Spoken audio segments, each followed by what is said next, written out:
Last time I posted something about through needles, and then people asked me how to.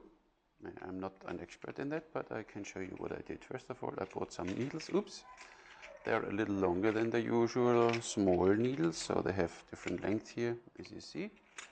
Get them. What you need then is a target. Take something soft in the beginning. I take here cardboard, because sometimes they ricochet, and when you use directly wood, it's a little tougher. Because they are pointy and they come back, use some eye protection, which I don't have. Because they're all different length, take two needles, they're roughly the same length, or take one. And then there are different ways. You see this one video where they came to it from this Shaolin monk who threw a needle through a glass. He simply holds it like this. He stands very close and then he does this movement, you know, with the whip, you know, like this, like. So that's quite simple. What you need to simply get, but this is an instinctive thing, the release when you let go. Short distance with how you hold it like this is fine. You simply, you know, like you throw a stone, but you point with the needle forward and then you let go. And you see where it will land and how it sticks in it. When it's straight in like this, then it's fine. And simply continue like this. Make a mark there. That one time you get a little closer to it and a bit more accurate. And that's all. Short distance, this is fine. See? Then when you get this motion done here, then you incorporate your whole body. Then you get way more power into your throw, but don't overdo it. Okay, so like this. See? Simply look there and throw. The crucial thing is simply the release, but you will feel it, because when you hold it too long, I can't do this. Let's say you throw too hard, then it doesn't work. I can't show how it's not working. Then when you hold it too long, of course you drop the needle or it doesn't work. And when you let go too early, it doesn't work either. But you will figure this moment out when you have to let go. Simply start short distance and the needle not too short. That's, as you see, this needle is roughly 3 inches or something.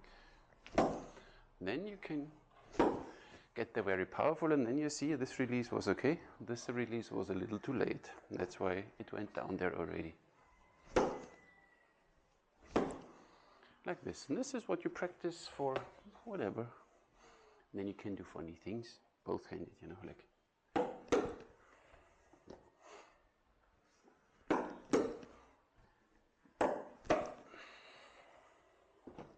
Then of course you can incorporate your breathing and everything what you need.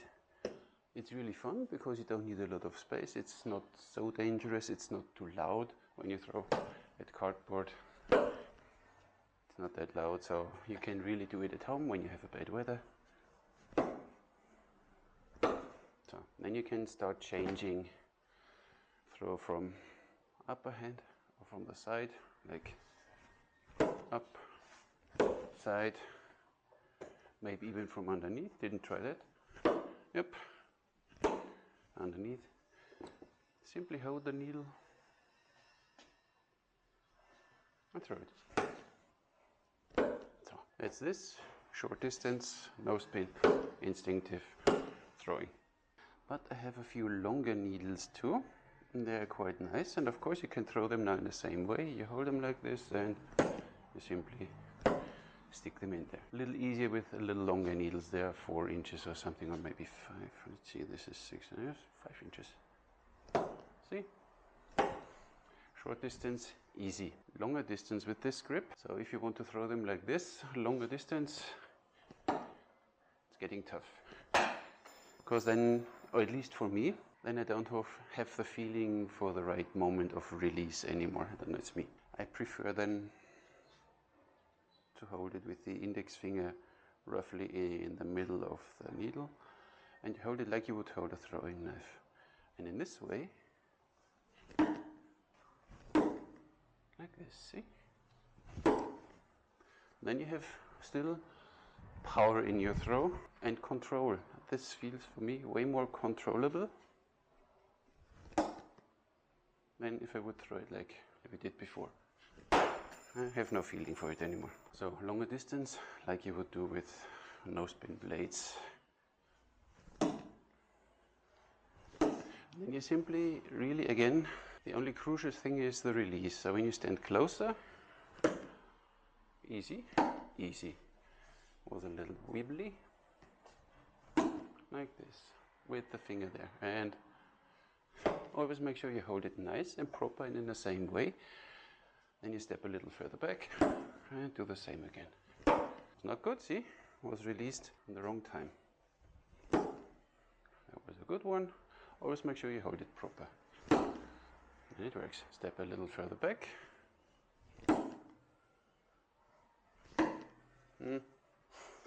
Hangs already sideways, was not proper.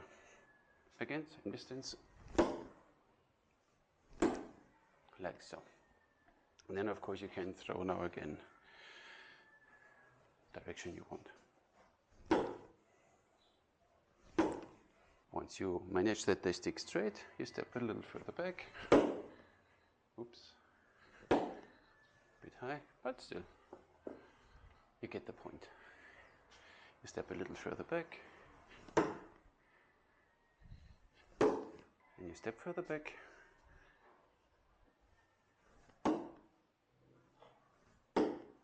Always the same.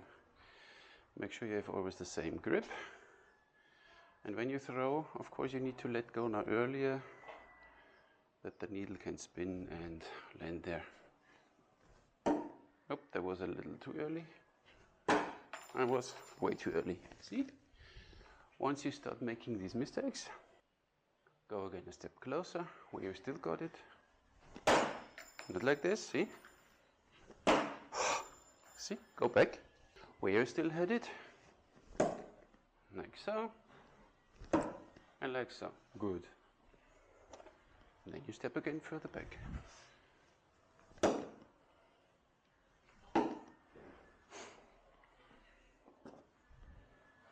And you step again further back. Oops. Then once you get this again done, always make sure you have your index finger straight and you don't flick your wrist, so you keep your wrist straight. Not like this. Not like this, see? This is my crucial distance, and then make sure that your surroundings are clean, because once you have to start finding the needles, you go crazy. This is even a bit longer one.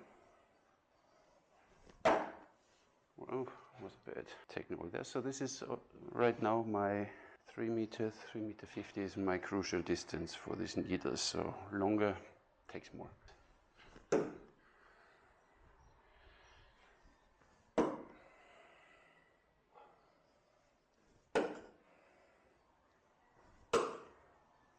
Kind of like this. So this is how I practice it. It's a lot of fun. That you hold a needle on the tip, start with a short distance, and then was a little too close,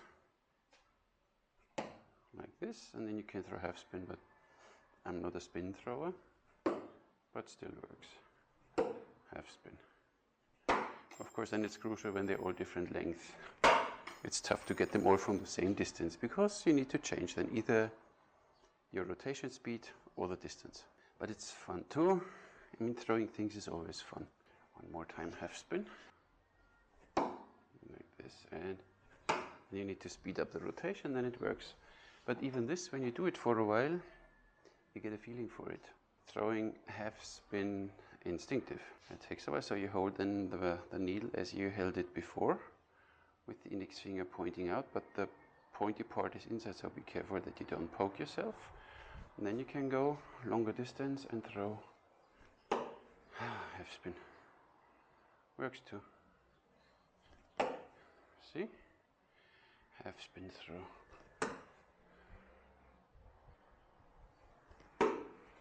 You simply need to practice.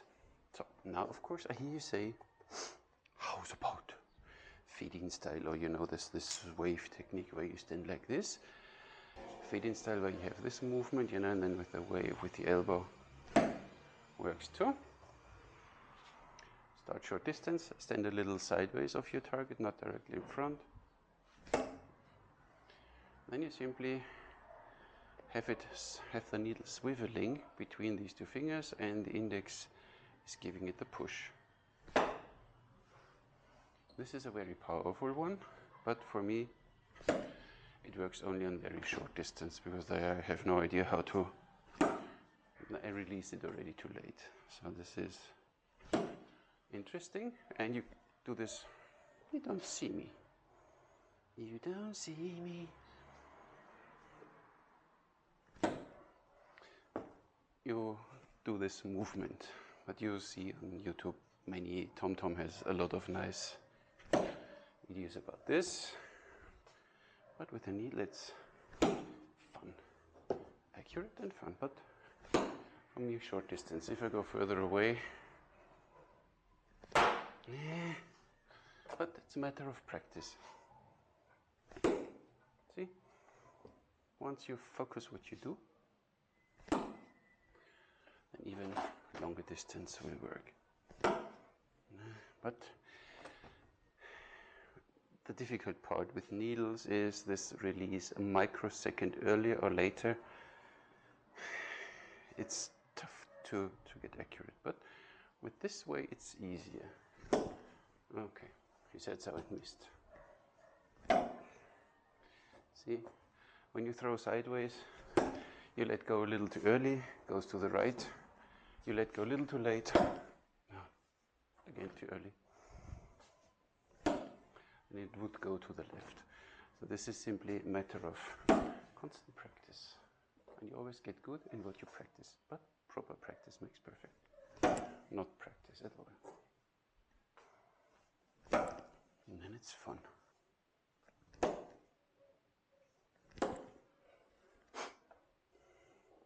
Of course you could throw a 2 in one go, but why should you do this? Then it's really, can do a lot of crazy stuff with it. Short distance, like the Shaolin monk, then it's very powerful. For me, I like to have it like this, so you pinch it between thumb and middle finger, and the index is roughly in the middle of the needle.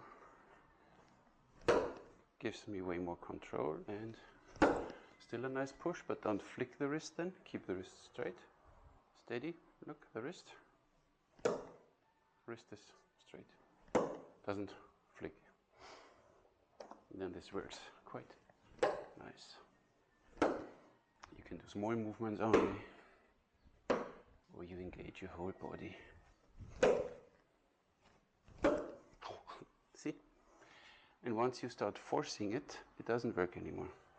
So really keep it relaxed, especially when you do this fade-in technique. There you really need to be relaxed, because this is simply a matter of tendons and not a matter of muscles. Oops, I Robin Hooded my needle. That's all, it's fun. You get the hang of it quickly. Get a few needles, they're a little longer than the normal short sewing needles. So look at this is roughly 3-4 inches. They are just fine for practicing. Then you can go this. Start short distance until your needles always land straight, not too high or too low, and kind of where you want them. And then go one step further back and do the same. See, now I overdid it.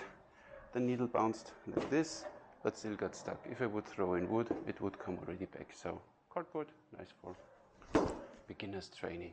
That was a little too early released. Too early, as you see. Still too early. And this is how you get closer. Like with everything, you practice, you repeat your body motions always in the same way, and then you get there. For me, this way, better. He said, and he missed. Yeah, when you always change and talk. See, nice. And then even the length of the needle is not a big of a deal. See, they're all different length now. Okay, you get this instinctive feeling for it. This is what I like. So see, we all 3 short ones and a long one. Zack. Oops. Oops. Zack. Keep it instinctive. Yeah, that's all.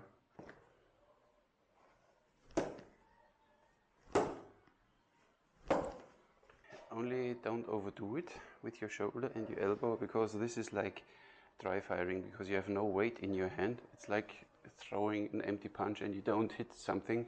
Like a bow dry firing, it will strain your joints and your tendons and stuff like this. So don't overdo it in the beginning. Do proper warm-up, that everything is nice and warm. So really do that. Otherwise, you throw for an hour and then you can't move for the next 3 weeks. And it's fun!